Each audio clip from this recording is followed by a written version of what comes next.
Good afternoon. We'll now start. First of all, I'd like to welcome everybody to this pep talk this afternoon. Please mute yourself, but always show your video pictures. Sign in your name, your Facebook account, or email address in the chat box. Please include the names of companions attending with you. Use the chat box to ask questions and make comments while the pep talk is on. There will be group pictures at the start and end of the pep talk, so please show your faces in the video. As a reminder, after the pep talk, please take the online learning cum evaluation test exercise or OLETE for mastery of learning and have a perfect score to get a certificate like the one shown here. I have placed the link in the chat box already for the OLETE. And then another reminder, obtaining 25 OLETE certificates will entitle one mentee, one participant to a free voucher for a RO Hoson medical consultation, either face-to-face or telemedical. Another request, please type in your feedback in the chat box during the open forum and before we adjourn. Thank you. Let's now have a group picture taking before we start the pep talk proper in 2 minutes. Please turn on your video now and show your faces.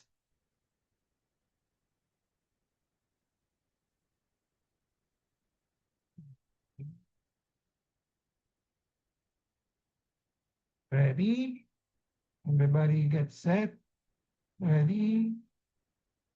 1, 2, 3.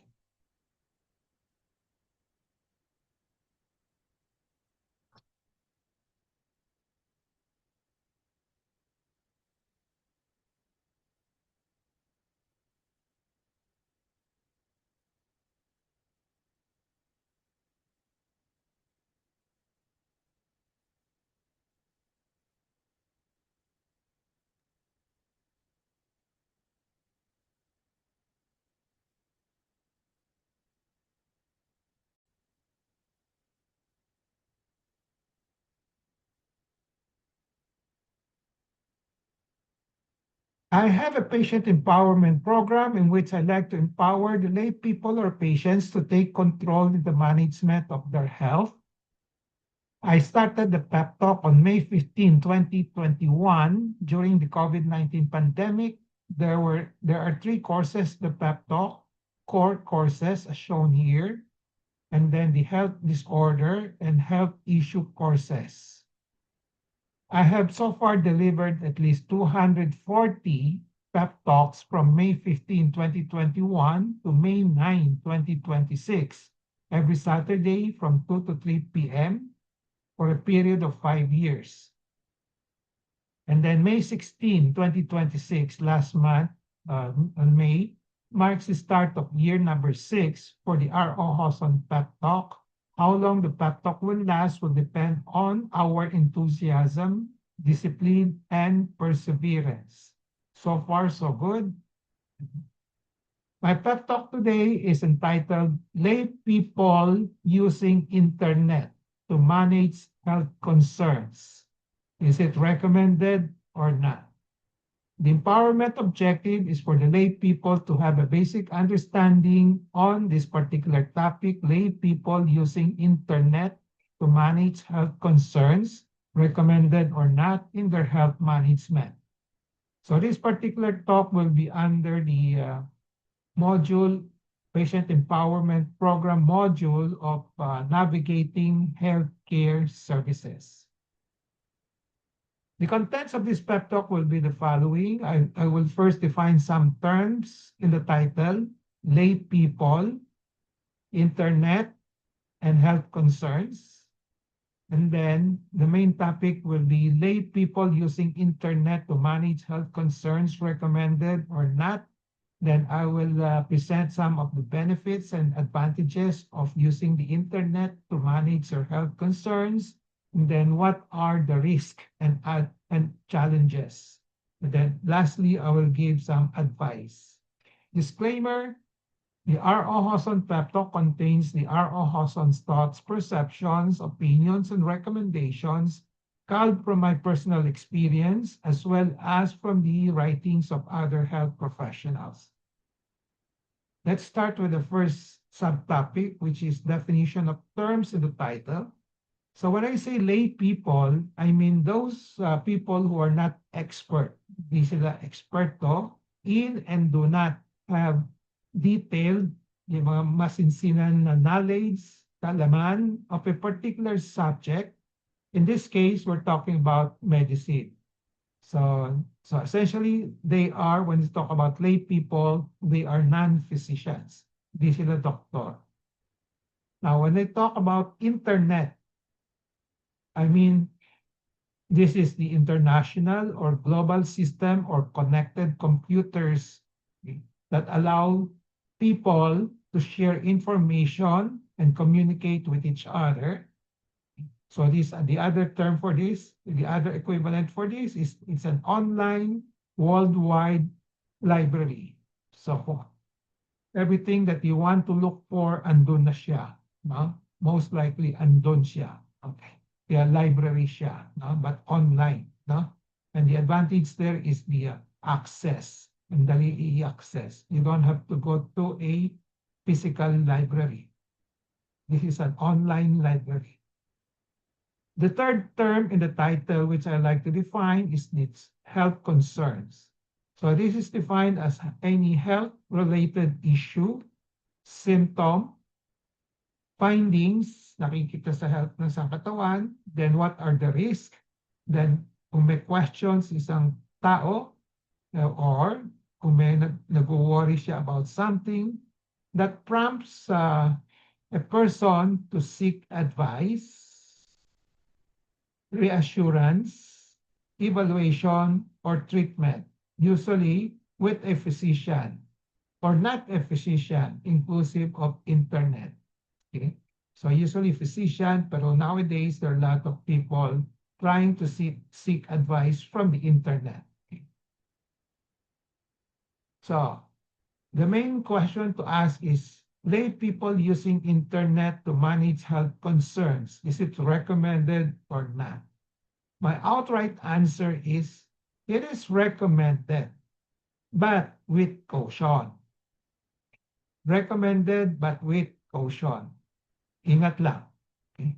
So using the internet for health concerns is generally helpful, nakakatulong for learning, preparing questions to ask to the doctors, and deciding whether professional care is needed kung kailangan magpakonsulta. Okay, I have given lectures on this last time, but it should not replace a clinician's evaluation.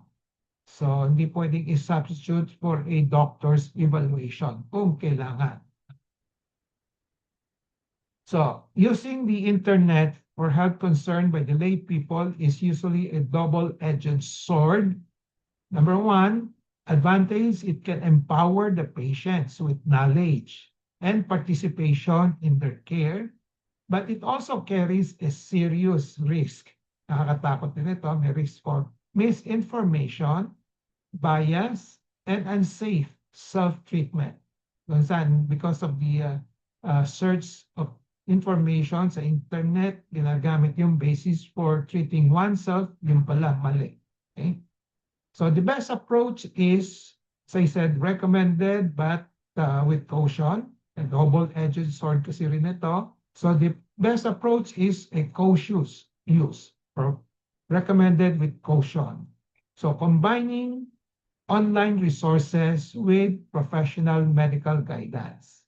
Okay, sasabay lang ho ninyo, no? Pwede kayong mag-search sa internet, but make sure that you have a professional guidance. No?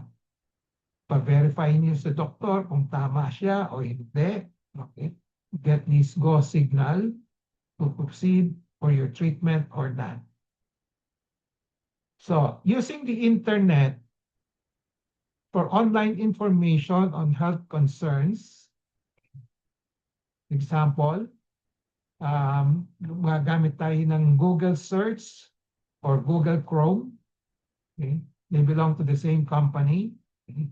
artificial intelligence. Nowadays, you have this very popular mga ChatGPT, Google Gemini, Perplexity, Microsoft Copilot, marami yan. Mga 10, 20 na yan. No? Okay?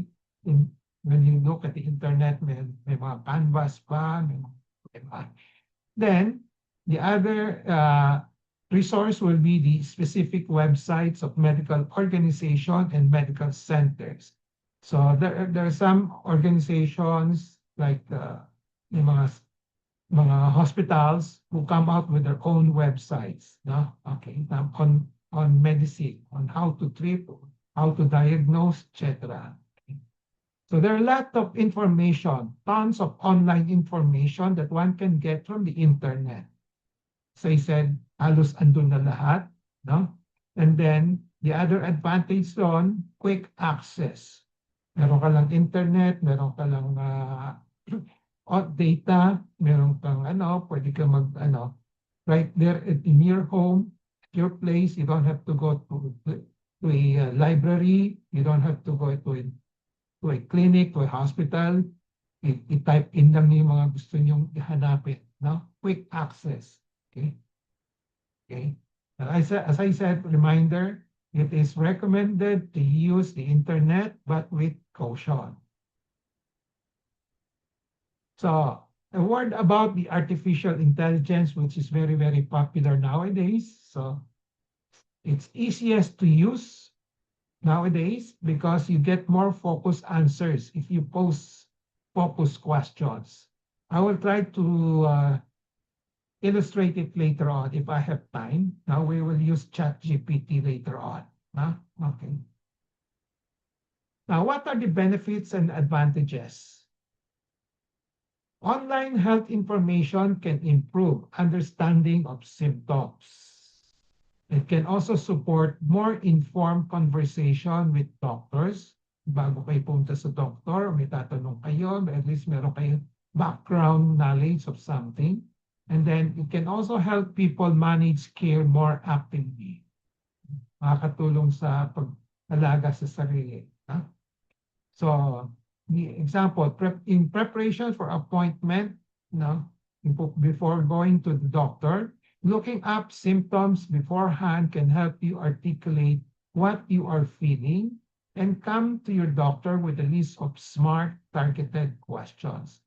Pwede kayo maglagay sa isang papel kung ano yung mga tanong ninyo. But when you come out with the questions, at least kung nag-search kayo sa internet, alam niyo kung anong tatanungin. No? The other advantages and benefits are the following. Access to information. The internet provides quick explanations of symptoms, conditions, treatments, and helping patients feel more informed before seeing a doctor. Number 2, patient empowerment.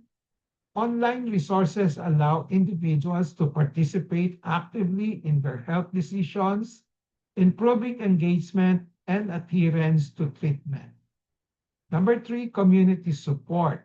May mga forums and social media groups that we see in the internet, Facebook otherwise, which can provide emotional support and shared experiences, especially yung mga chronic illnesses like cancer, diabetes, hypertension, etc. Then the other advantage and benefit will be preventive awareness. So public health campaigns, marami dyan online, raise awareness about vaccines, information about vaccines, about nutrition, about lifestyle changes. So marami dyan. So another advantage or benefit will be improved health literacy. Patient can learn about symptoms, the diseases, the treatments, and preventive measures. And better understanding often leads to more meaningful discussions with the physicians or doctors. Then it can also encourage early medical consultation, particularly kung alam niyo ito yung symptoms na baka possible cancer, baka possible malubhang sakit, no? That it will prompt you to seek early consultation. So some people recognize warning signs online kasi tinuturo yan sa online, anong mga warning signs for stroke, etc., etc. And then, so they try to seek care sooner. Then support self-management, yung pagkagamot manage sa sarili. So this is useful for chronic conditions such as diabetes, hypertension, asthma, and cancer survivorship. Then patients can learn about lifestyle modifications and medication adherence. Of course, it can promote patient empowerment. So once you're informed, okay, you can participate more actively in decision making with your doctors, okay, or by yourself. Now, what are the risks and challenges? The biggest problem sa using the internet by the lay people is accuracy. Accuracy of the information that you will get. So not all the health website are reliable. And there are a lot of bad information. And this can lead to unnecessary fear, matatakot kayo, you don't know how to apply all the information that you get.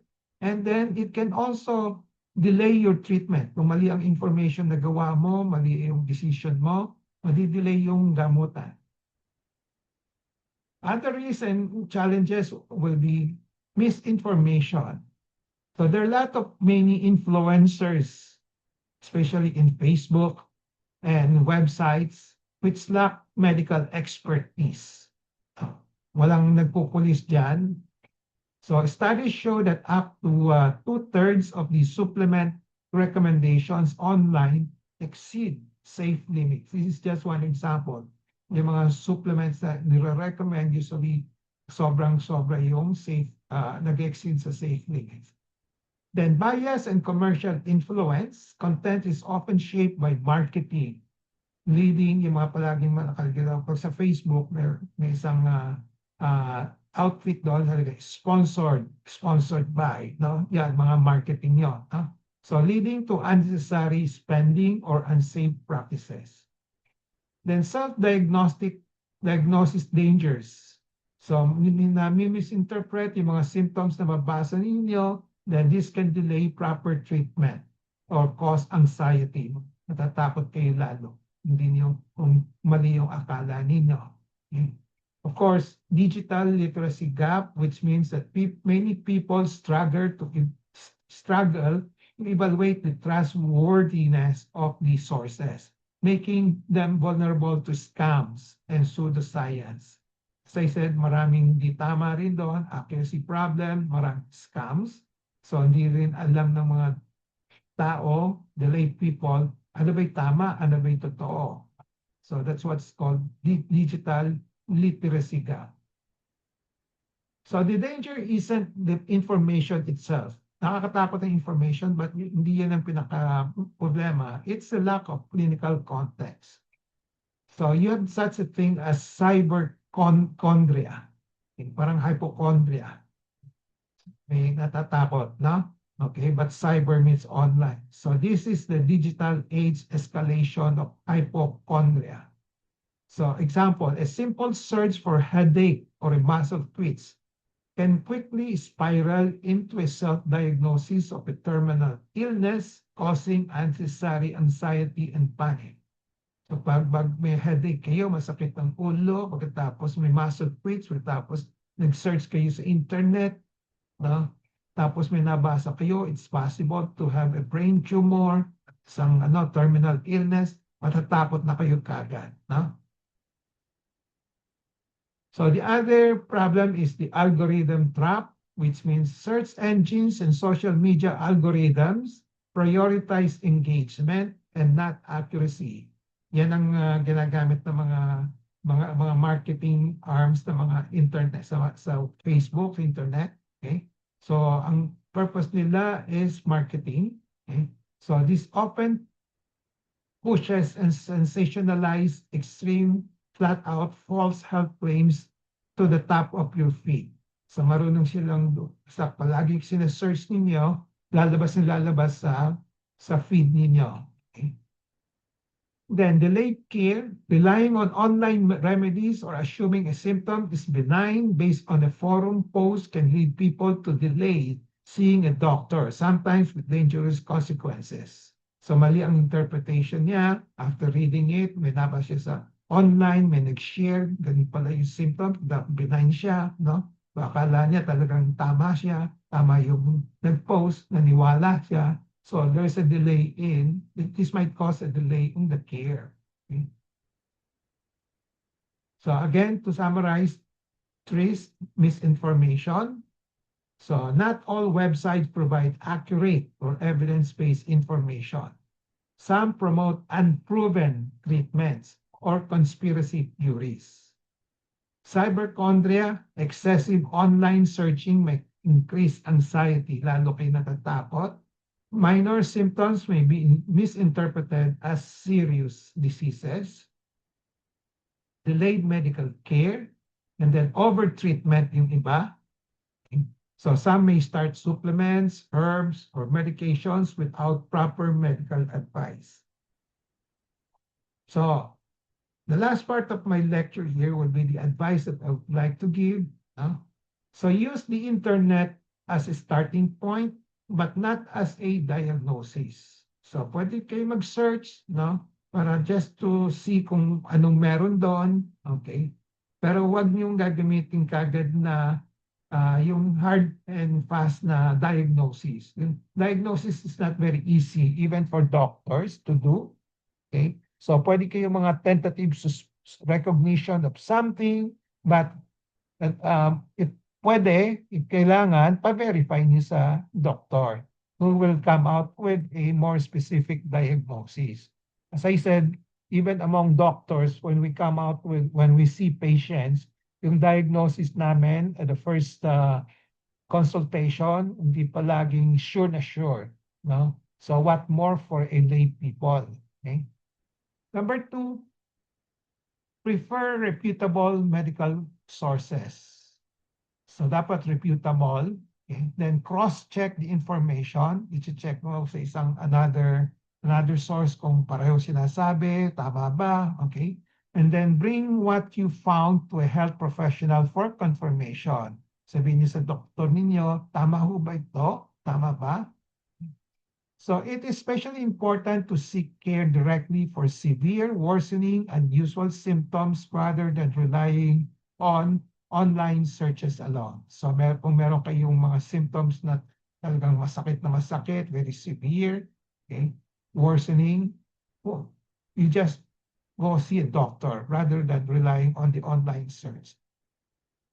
The internet should not replace doctors, but can be a valuable supplement if used wisely. As I said, recommended but with caution. Wag lang i-replace yung doctors. So for lay people, the safest path is to treat the online health information as a starting point and not the final word, and always cross-check with licensed medical professionals. Beware of the risk of social media health influencers. Social media health influencers pose significant risk. Marami dyan, very rampant. So their advice is often biased, commercially driven, medically inaccurate, leading to unsafe self-treatment, wasted money, and potential harms to physical and mental health.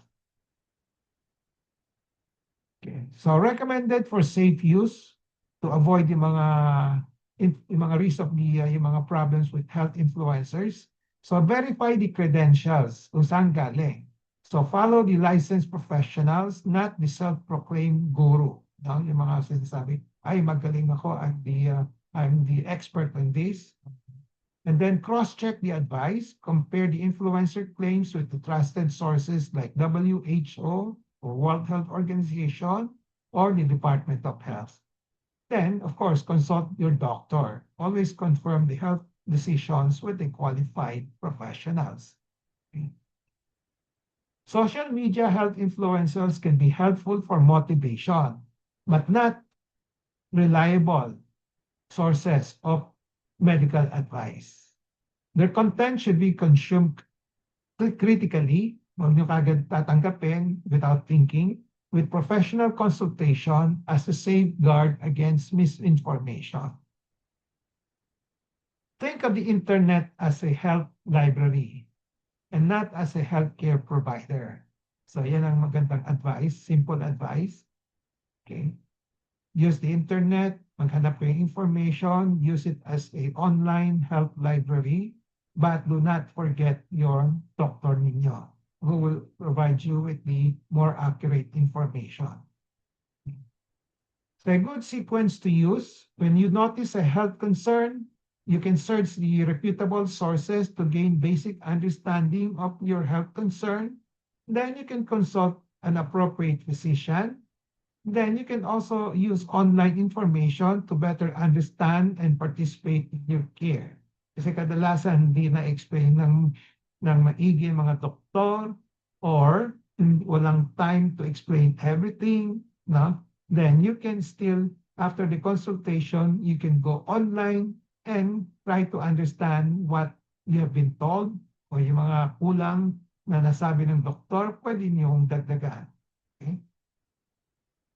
So for most health concerns, especially those which are persistent, yung tuloy-tuloy, hindi nawawala, worsening, lumalala, or alarming symptoms, consulting a qualified physician remains the recommended first step. So huwag mag-rely kaagad sa internet. So the internet should only complement and not replace professional medical evaluation. So a good rule to follow, you search online to understand, then see a clinician to decide. So get the help of the doctor to decide on kung tama yung sinasabi ng sa internet or not. So this approach gives you the benefit of information without the risk of self-diagnosis.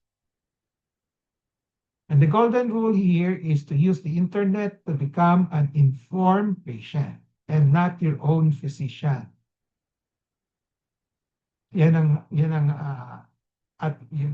dapat yung attitude, yan ang dapat yung stand. No? To become an informed person, informed patient, but not, hindi pwede kayo maging doctor right away just by looking at the internet. So if you find a scary piece of information online, nakakatakot, the best antidote is to send it to your doctor. Dapat meron kayo isang family doctor or family advisor, doctor advisor. So you ask him, does this apply to my specific situations? No? So pwede kayo magbasa, pwede kayo mag-search sa internet. Once you see something, okay, talk to your doctor and check whether it's accurate, pwede bang gamitin. Okay? So this is what is meant by recommended. You can search, you can use the internet, but with caution. Now with some yung mga advice to get verification from your family doctor. Okay. So summary and takeaway, I have discussed the following definition of terms: lay people, internet, health concerns, lay people using internet to manage health concerns, recommended or not. The outright answer is recommended, but with caution.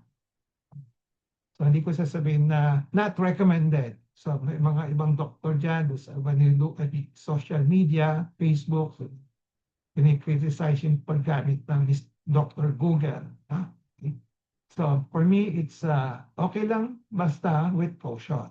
What are the benefits and advantages? I have discussed that. And what are the risks? And then what are the advice? So takeaway in relation to patient empowerment, be always in touch with reliable medical information on lay people use of internet to manage their health concern.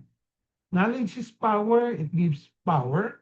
Use the 4 Ks of patient empowerment: kaalaman, kakayanan, karapatan, at kapangyarihan. Okay? So using the internet for kaalaman, kakayanan, karapatan, and kapangyarihan. Karapatan, you have the right to use it. No, but you have to be careful. Okay? kapangyarihan. Okay? To gain greater control over decisions and make better decisions on this topic, lay people use of the internet to manage health concerns as part of your health management. So with that, I end my pep talk today. I hope I have empowered you to have a basic understanding on lay people using internet to manage health concerns, recommended or not, in your health management. Before we go to the question and answer portion, reminder, please take the online learning com evaluation test exercise for Mastery of Learning and have a perfect score to get a certificate like the one shown here. I have placed the link in the chat box. Later on, I will ask Abet to post it again for the latecomers. And then, as a reminder again, 25 OLETE certificates will entitle one mentee or one participant to a free voucher for the RO Hoson medical consultation, either face-to-face or telemedical. And then another request, please type in your feedback in the chat box during the open forum and before we adjourn. Thank you. Let's now have a group picture taking before we start the question and answer and interactions. Please turn on your video now and show your beautiful faces.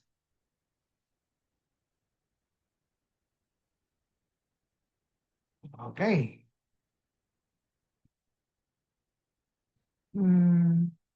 Okay, everybody, ready? 1, 2, yeah. 1, 2.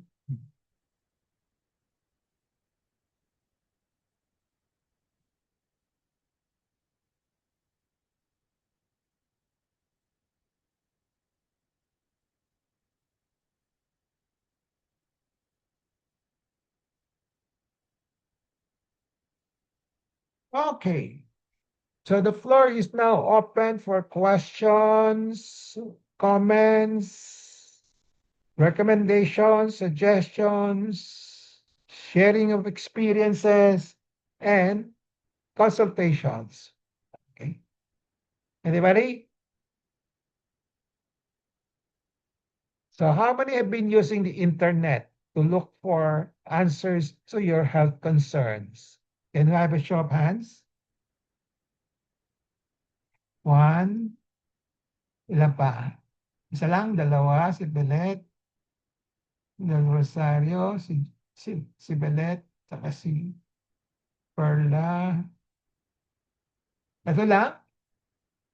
Ito lang nakikita ko? Okay. So, hindi kayo nag-internet? Okay. Bakit ayaw? Susan. Ha? Susan. Si Susan. Apat. Okay, Ako Susan. po, Dok. Sino yung May nagsabi? an po. May Ann. May Ann. So, 5, 6. Okay. Sino hindi pa gumagamit ng internet? Wala. Sino? Si Lordy. Hindi pa gumagamit? Bakit? Hindi ka marunong? Bakit, Lordy?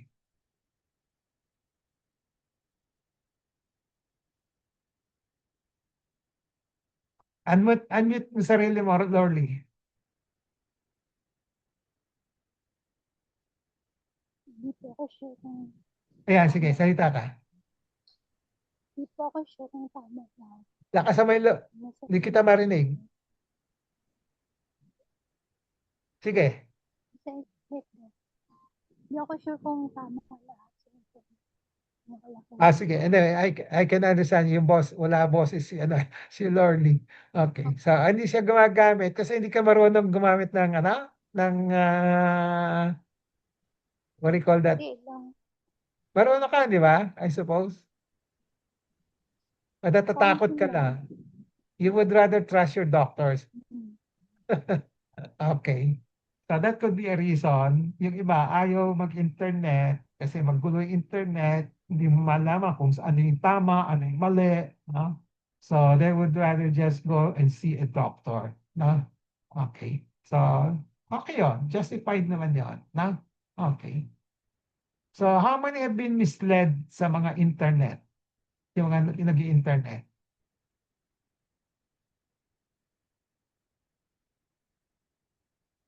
O, marunong na kayo mag-discern kung ano yung tama, ano yung mali, ano yung mga... Ang problema kasi, Doc, sa internet, info overload. Lalong nakakalito.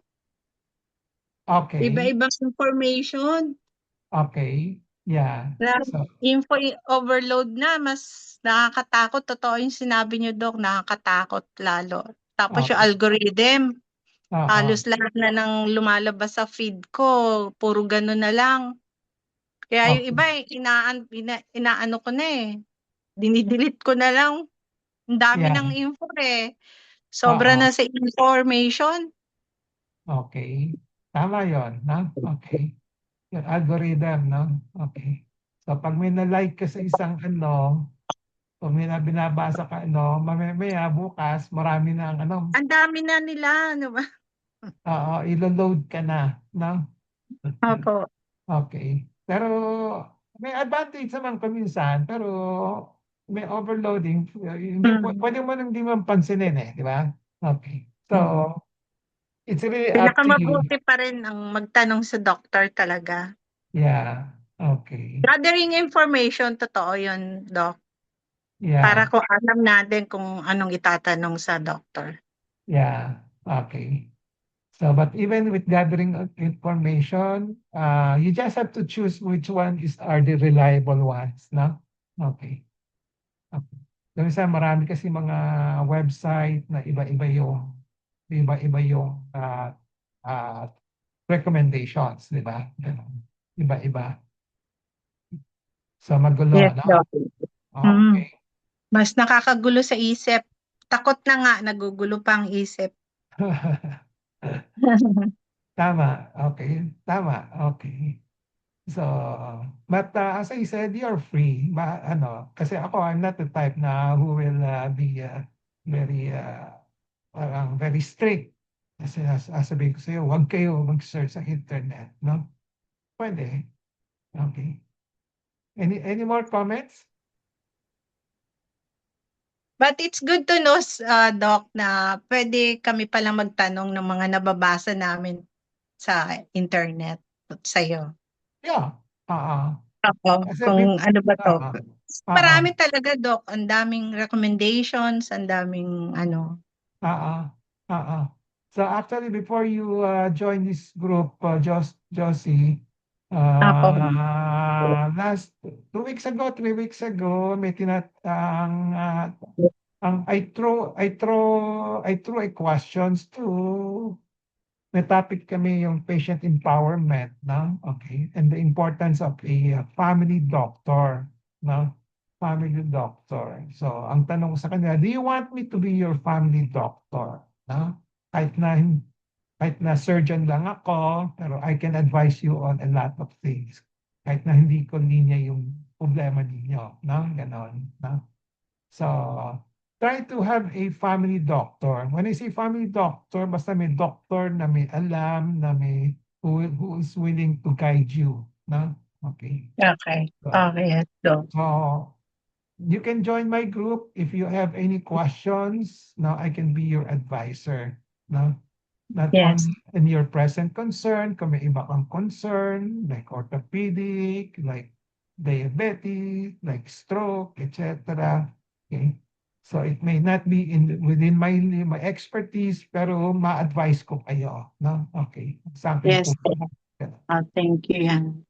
Thank you, Doc.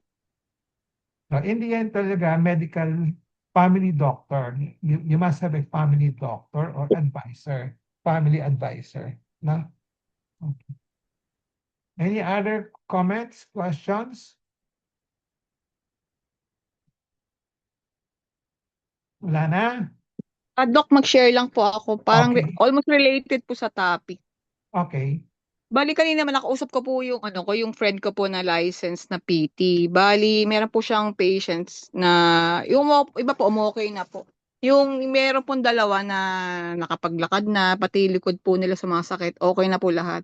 Kaya pala po tanong daw ng tanong sa kanya kung kung magkano daw po yung bili niya dun sa tool niya. Bumili daw po sila na, ewan ko sa Lazada ba yun o Shopee.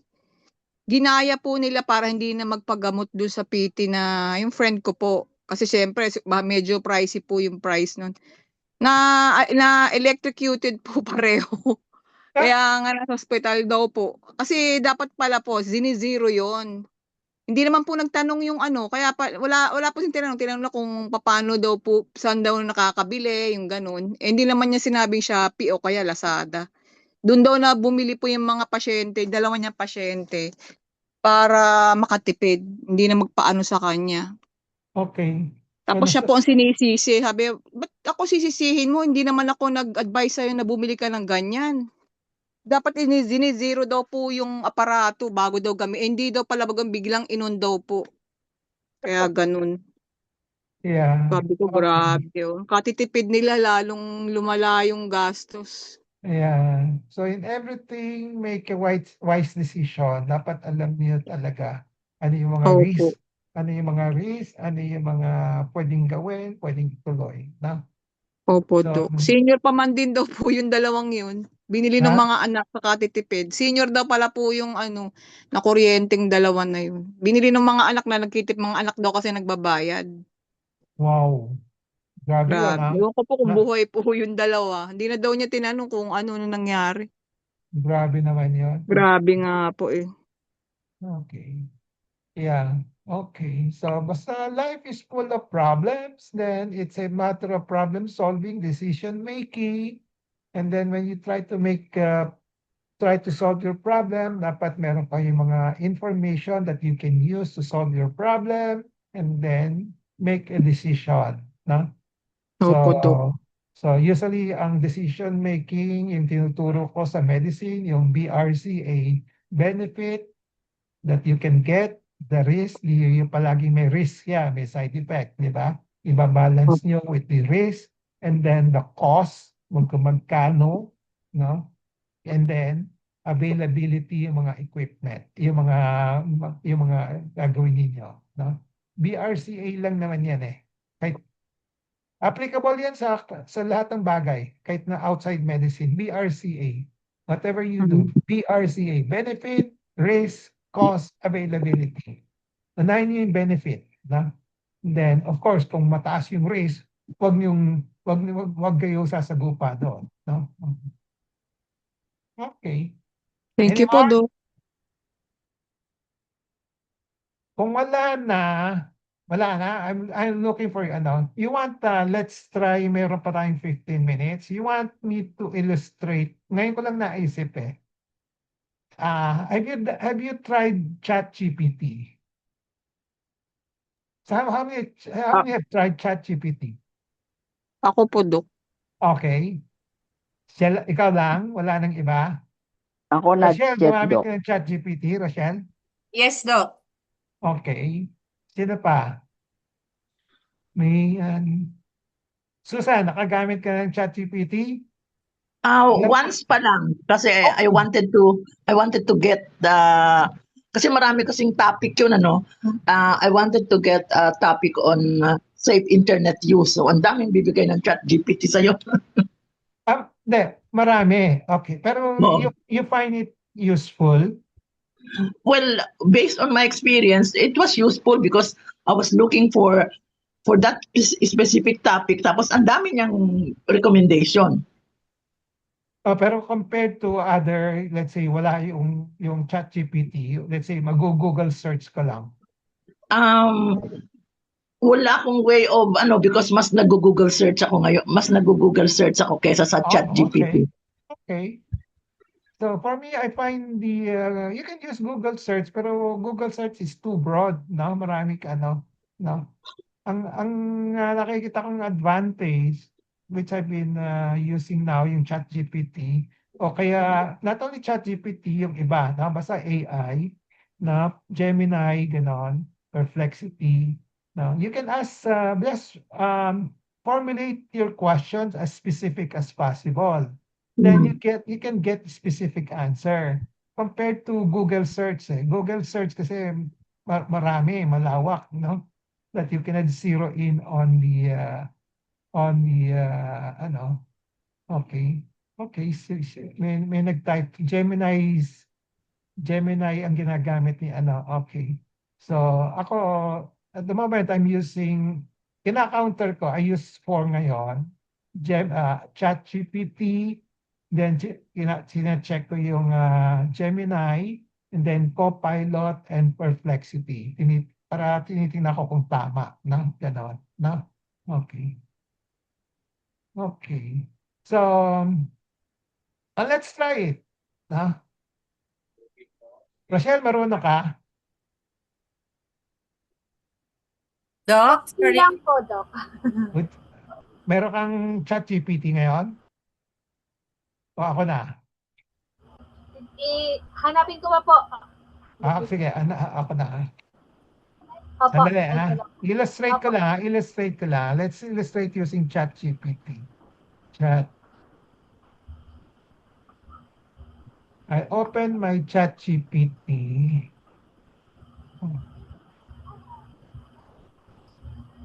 Okay, share. Isa ba yun? Okay. Okay, nakikita niyo yung ChatGPT ko ngayon? Nakikita niyo? Okay, what's on the agenda today? Okay, what's the agenda? Ask anything. Okay, so formulate a question. Jocelyn, Romano, anong gusto mong tanungin? Is antibiotics needed? Kaya, Yeah. hanggang Ah? kailan Doc matatanggal yung pamamanhid? How long? How long? Sige. Josie just got the operation the other day. How long will the numbness of the chest wall, how long will the numbness of the chest wall, how long will it last after a modified radical mastectomy and axillary dissection for breast cancer? Let's look at the question. Kasi ang secret nito, you have to type a very, very specific questions para you can get a direct answer. No? Yes, How Doc. long will the numbness of the chest on the chest wall Last. last after a modified radical mastectomy? Okay? Okay ito, ha? Yes, Click Doc. natin, ha? Okay, click natin. Okay. Numbness, basahin ko na lang, ha?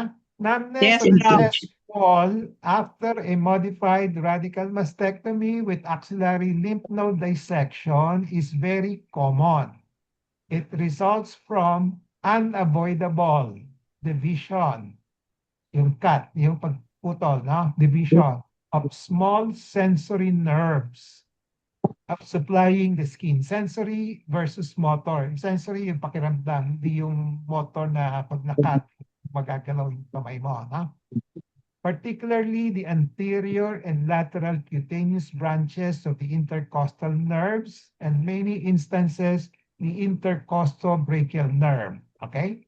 So, ito yung mga nerves na nagsusupply dun sa dumadaan dun sa breast mo papuntang dun sa skin mo. No? Okay? So just to give you a background there. Sinusupply ko lang kayo ng information. No? Okay? Yes, For me, Doc. I can easily understand this kasi doktor ako. No? Okay? And then, typical course, so immediately after surgery, yun sa'yo, immediately after surgery ngayon, di ba? So nearly all patients experience numbness over the mastectomy skin flap and often the axilla and inner upper arm. Tama? Inner upper arm. Okay? Yes, So, Doc. tama? May numbness ka doon sa inner upper Yes. arm. Okay? Mm-mm. So first 3 months, some sensation gradually returns as adjacent nerve sprout and the brain adapts. Okay? So, first 3 to 6 months, mukhang may improvement na. Okay? So, the Yes. greatest improvement usually occurs during this period, 6 to 12 months. Okay? So, beyond 12 months, recovery continues more slowly, sometimes for up to 2 years. Okay? So, Yes. essentially, ito na yung answer na gusto mong malaman. Okay? But let's continue. Will sensation return completely? Okay? That's the concern of everybody kung meron ka na, di ba? So, it depends on the type. No? Partial numbness, many patients regain some sensation over months to years. Complete numbness in some certain areas, often permanent because sensory nerves were intentionally divided during surgery. And most patients are left with a small permanently numb area, especially near the mastectomy scar or chest wall. So the answer will depend. Now it depends on the type of injury, no? Which we cannot really predict right now. No? Okay. Then factors affecting recovery, extent of skin removed, extent of axillary dissection, whether the intercostal brachial nerve was preserved. Yung sa'yo, I guess pinutol ho namin ito, to tell you honestly, okay? Pinutol namin ito because of the nodes doon, no? Okay? Then reconstruction, wala tayong ginawang yung formal na reconstruction. And then wala pa tayong pinag-uusapan na radiation therapy, okay? Individual nerve healing capacity. Okay. Then what patients commonly report after surgery, they notice tingling or pins and needles often as a sign of kung meron kang nafe-feel nito, may pin, may needles, ano yan, positive na yun, na positive sign na bumabalik na. Itching in the area that remains numb, may na-itch na, so that's a sign of recovery. Okay. Electric shock-like sensation, that's a positive sign. Tightness of the chest wall, increased sensitivity to light touch. Oh, these are good signs, no? So these symptoms are common during nerve recovery. So just watch out for these ones. If you have some, kung nararamdaman mo ito, ibig sabihin, nagre-recover na siya. Okay? So when numbness should be evaluated, persistent numbness by itself is usually expected. However, medical review is advisable if there is worsening numbness after initial recovery. Ako usually wala akong nakikita pag ganito sa aking kamay, walang worsening numbness. Progressive weakness of the arm, wala rin ako nakikita. Severe shooting, wala, no? Okay. New chest wall. Okay, summary. For most patients after modified radical mastectomy with axillary lymph node dissection, which was done to you, now, Josie, nearly all experience chest wall numbness immediately after surgery. Most improvement occurs 6 to 12 months. So, pwede ka pa maghintay. Yes, Further, Doc. gradual recovery may continue up to 2 years. Some degree of numbness is permanent in many patients, particularly over portions of the mastectomy, skin flaps, and ano. Okay? Okay. If your question is from perspective of the surgeon, counseling practical statement. Okay, ito yung sasabihin yata ng surgeon. You should expect numbness of the chest wall after modified radical mastectomy and axillary dissection. Some feeling usually returns over the first year with slower improvement of up to 2 years, but most patients will have small areas of permanent numbness because some sensory nerves must be divided during the operations. Okay? Okay. So that's number one, that's an illustration of yung information that you get from ChatGPT. Malinaw ba? Malinaw ba yung sagot ni ChatGPT? Apo. Very specific. Okay. So, malinaw? In-illustrate ko lang Yes ito. po. So, for the moment, ang paborito ko, ChatGPT pa rin. No? Very organized siya pagsagot. no? Kadalasan, maraming tama. Yung pag ako lang as a doctor, alam ko kung which one is pwedeng put on hold, pwedeng hindi. Then, if I want to have, I want to verify it, I just look at Perplexity or Gemini or Copilot. Yun lang, no? Okay. And ChatGPT, may free version, may free version. Pwedeng mag-sign up kayo. Yung iba, mas mahirap. Yung Perplexity, may konting free, sandali lang, 1 or 2 questions lang pwede nyo i-post. After that, you have to probably subscribe already. Na? Okay. Okay. Dina-download lang to, no? Yeah, download ChatGPT. Download Okay, yung free version, yung free version. free version. Mukhang walang so far I've not marami ako tinatanong, wala akong limit eh. Pero yung ibang Perplexity, Copilot, no, hanggang 2 or 3 questions ka lang tapos sasabihin sa'yo, mag-subscribe ka na, bumili ka na ng ano. Okay. Okay? Okay, Any Doc. comment? Do you agree, Rochelle? Yung May Ann? ChatGPT? Anong Opo, experience Doc, mo? parati ko pong ginagamit yan. Gamit na gamit. Maganda ChatGPT. po yan. Ano pa yung ginagamit mo aside from ChatGPT? Yan lang po ako, dyan lang ako nakatutok po eh. Tsaka Okay. ICC nga po, ka-Gemini. Pero mas gusto ko po talaga to. Oo. Sa akin, very organized yung ChatGPT. Opo nga. Okay. Saka simple lang yung sagot niya. Very user-friendly. No? Opo, Doc. Okay? So, no more comments?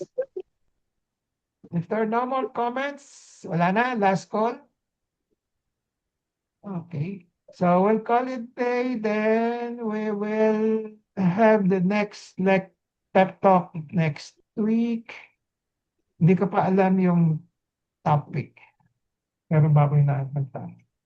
Okay. Anyway, I'll think about it. Na? Okay. So we'll see each other next week again. So ilan ang attendance natin, Abet? 15. And then we, 15, 1-5. 15. 15. Okay. Last yung mga, wala yung 15 naka-register, yung sa Naka-registered, it's 21. 21 yung mga nasa tabi-tabi. Yeah. Okay. Okay. So we'd like to welcome Josephine to our group.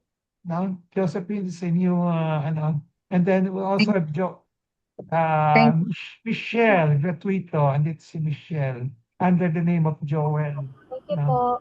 Thank you. So ito yung mga okay. Newcomer natin dati si Annalyn, no? Ngayon may dagdag na tayo si Josephine Romano and Joel Gratuito. Welcome to this Zoom our pep talk. No?